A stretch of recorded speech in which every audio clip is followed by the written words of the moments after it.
এইরকম জীবনযাপন দিয়ে কখনো নাজাত পাওয়া যাবে? এইরকম নামাজ দিয়ে কাজ হবে না। নামাজ পড়বেন এমন নামাজ যে এটি আমার এই এশার নামাজ, শেষ নামাজ। আর রাতে যদি মারা যায় তাহলে সকালবেলা যখন দাফন হবে, দুনিয়ায় কোনো একজনও নেই যে আমার কাছে 1 টাকা দাবি করতে পারবে, জমুকের কাছে 1 টাকা পাবো। এমন ভাবে যদি আপনি জীবনযাপন করতে পারেন তাহলে আপনি নিঃসন্দেহে সফল, আপনার জন্য জান্নাত সুনিশ্চিত। আল্লাহ যেন তৌফিক দান। সমাজে মাতৃমণ্ডলী, ফজরের নামাজে যেহেতু গাফিলতি আছে, এ সম্পর্কে 2টো হাদিস শুনিয়ে দিয়ে শেষ করছি। নবী সাল্লাল্লাহু আলাইহি ওয়াসাল্লাম বলছেন, লা ইয়ালে জান্নাত, কখনো জাহান্নামে যাবে না, কখনো জাহান্নামে যাবেন না। সুসংবাদ। তাহলে কোথায় যাবে? জান্নাত পাবে ইনশাআল্লাহ।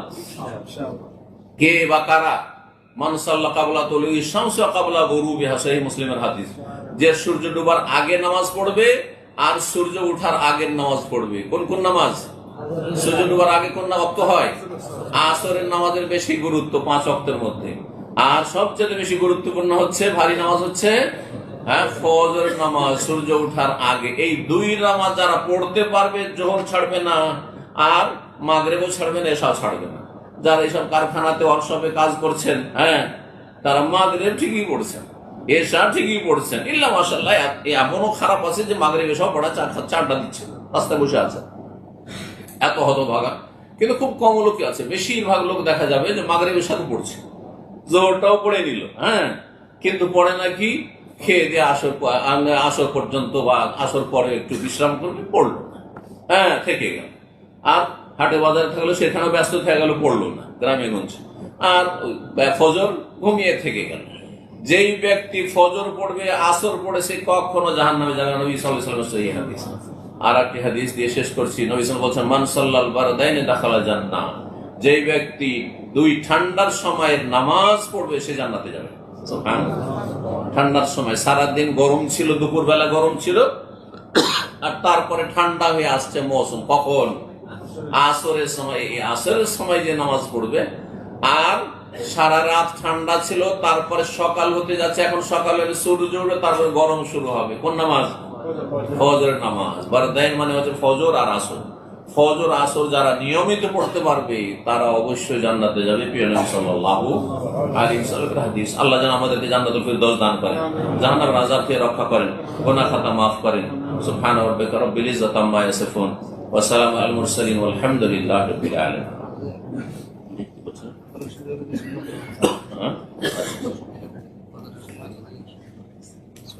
আপনাদের মসজিদে ইমাম সাহেব বলছেন, আর এটা আমাদের ইন্ডিয়া, বাংলাদেশ, পাকিস্তানের রোগ, সেটা হচ্ছে এইদিকে আপনার ফরজ নামাজ শুরু হয়ে গেছে, বিশেষ করে ফজরের নামাজ।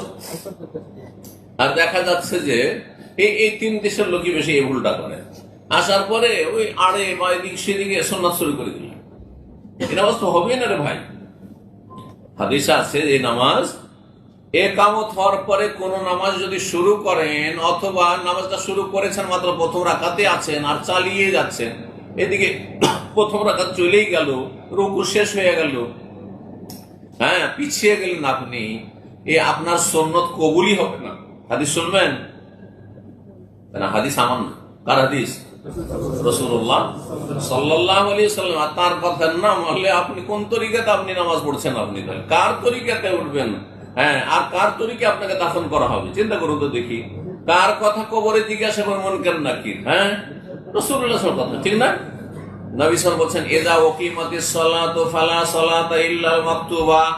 যখন ইকামত হয়ে যায় নামাজের, তখন ফালা সালাতা, অন্য কোন নামাজ, লা মানে না, সালাতা মানে নামাজ নেই। আপনি এই নামাজ নেই যে নামাজ পড়ছেন, আপনি সুন্নাত পড়ছেন। ইল্লাল মাকতুবা মানে ফরীজা, ফরজ ছাড়া অন্য কোন নামাজই নেই। ফরজে লাগে, কারণ ফরজ বাদ দিয়ে সুন্নাত পড়া এটি বিচ্ছিন্নতা। আর ইসলাম ঐক্যের শিক্ষা দিয়েছে নামাজের মাধ্যমে, রোজার মাধ্যমে, হজের মাধ্যমে, এক কিবলার মাধ্যমে, এক কোরআনের মাধ্যমে, এক আল্লাহর মাধ্যমে, এক রসুলের মাধ্যমে। এরকম বহু ইসলামের বিষয় রয়েছে। ইসলামে ঐক্যের তালিম দেওয়া হয়েছে যে মুসলিম জাতি হচ্ছে এক উম্মত, ইন্নাহা উম্মাতুকুম উম্মাতাও ওয়াহিদা। আমাদের কোরআন এক, ঠিক না? 2 কোরআন আছে, কিবলা এক, আল্লাহ এক, রসুল এক, ঠিক না? আর নামাজের ওয়াক্ত বাঁধা আছে সবার, সারা বিশ্বের সমস্ত মানুষের জন্য টাইম বাঁধা আছে নেই? খেয়াল করছি, কোন ব্যক্তি যদি বলে যে আমি বারবার করে এত উজু করা ঝামেলা নিব না, একবারই 5 টাইম সেরে নেব, চলবে? কেন? নামাজে এমন ঐক্য শিখানো আছে যে ইমাম ভুল করলো, আপনারা তো ভুল করেননি, ভুল করলে কি করতে হবে? সহসিজদা করতে হবে। তার ইমাম ভুল করেছে, আদা খাবে, 7 পাবে, সে সহসিজদা, আমরা কেন সহসিজদা করবো? কিন্তু তারপর আমাদেরকে সহসিজদা করতে হবে। কি জন্য? ঐক্যের তালিম দেওয়া আছে, ইউনিটি শিখানো হয়েছে, মুসলিম জাতি এক। কথা বলছে, নামাজে কাতারে কাতার লাগাও, কাঁধে কাঁধ মিলাও, আর আগে পিছে হয়ে দাঁড়াবে না। আগে পিছে হয়ে কাতার আঁকা বাঁকা করা নাজায়েজ, হারাম, আর কাতার সোজা করা ওয়াজিব, বুঝছেন না? কাঁধে কাঁধ লাগানো, পায়ে পা লাগানো সুন্নাত। কিসের জন্য? ঐক্যের জন্য। আগা পিছা হয়ে থাকা, তার মানে ঐক্য নাই আপনাদের মধ্যে, বিভেদ আছে, বিভেদ আছে, এই জন্য নিষেধ করা হয়েছে। কত হিকমত এই নামাজের তালিমে রয়েছে। তারপর রোজা, আল্লাহ কেন ছেড়ে দেননি যে দেখো তোমাদেরকে 30টা রোজা রাখতে হবে, যখন ইচ্ছা তখন রাখো? করেছেন? কেউ যদি বলে যে আমি আল্লাহ না 1 মাস না রোজা চেয়েছে, আমি রমজান মাসে রাখলাম না, যে কোনো সময় রেখে দেবো, আল্লাহ চলবে? চলবে? শাহরুর রমাদান, রমজান মাসে তোমাকে রাখতে হবে, বুঝছেন না? আচ্ছা, হজ, এখন যদি ভালো কোয়ালিটির হজ করে আসে, ভিড় ভাড় নেই, কিচ্ছু নেই, ভালো কোয়ালিটির হজ করে আসা, ভালো করে ওই জামারা কিন্তু জামারা বলেন না, আমরা শয়তানকে মাথা মেরে আসবো না, কাজ হবে? হজ কবুল হবে? তাহলে হজেরও সময় বেঁধে দিয়েছেন, আগেও হবে না পরে হবে। ঐক্যের শিক্ষা দেওয়া হয়েছে, ঐক্যের শিক্ষা দেওয়া হয়েছে। এইভাবে ইসলামের প্রতিটি ইবাদত বন্দেগীতে ঐক্যের শিক্ষা দেওয়া হয়েছে। আল্লাহ যেন বুঝার তৌফিক দান। সুতরাং মসজিদের দিকে জামাত চলছে আর আপনার বিক্ষিপ্ত ছড়িয়ে ছিটিয়ে সুন্নত করছেন, এটা বিভেদ সৃষ্টি করা, ঐক্যে ফাটল ধরানো। হ্যাঁ, আর জামাত হচ্ছে, জামাত মানে ঐক্যবদ্ধ হওয়া। আল্লাহ যেন বুঝার এবং আমল করার তৌফিক দান। সুতরাং এইরকম কাজ করবেন না যেটা কবুল হয় না। এদিকে ফজরের জামাত চলছে আর ওইদিকে সুন্নাত, আপনার সুন্নাত তো কবুলই হলেন, তাহলে কি করবেন? হাদিস আছে, পরে পড়েন, মসজিদে পড়েন, না হয় বাসায় পড়েন। আর যদি আপনার বেশি অথচ হাদিস আছে, তখনই পড়া যেতে পারে, মসজিদে পড়া যেতে পারে। কিন্তু যদি মনে করেন যে না আমার মযহাবে নেই, তো সূর্য ওঠার পরে পড়েন। কিন্তু আপনার মযহাব তো এই কথা বলছে না যে জামাত চলুক। এমনকি হানাফি মযহাব আপনাকে স্পষ্ট ভাষা, হানাফি মযহাব বলছে না যে জামাত চলবে আর তুমি সুন্নাত পড়ো। এটা প্রচলিত হানাফিদের তরিকা, প্রকৃত হানাফির তরিকা নয়। হানাফি 2 রকম, একটা হচ্ছে প্রচলিত হানাফি, একটা হচ্ছে প্রকৃত হানাফি। যদি হানাফি হইতে হয় প্রকৃত হন, হ্যাঁ, মযহাবি হইতে হয় প্রকৃত মযহাব বলা হন। আপনি ওই প্রচলিত দেখা দেখে মযহাব পালন করবেন না, যেটা ফিকহের কিতাবের মযহাব আছে ওইটা পালন করেন। সেটা হচ্ছে যে আপনি সূর্য ওঠার পরে ফজরের সুন্নাত পড়েন, ঠিক আছে।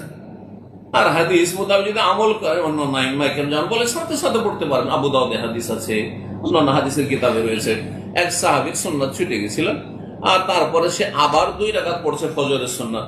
তখন নবী সাল্লাল্লাহু আলাইহি ওয়াসাল্লাম বলছেন, সুবহানাল্লাহ, কি ফজরের নামাজ এত লম্বা কিসের? 4 রাকাত কেন পড়ছো তুমি?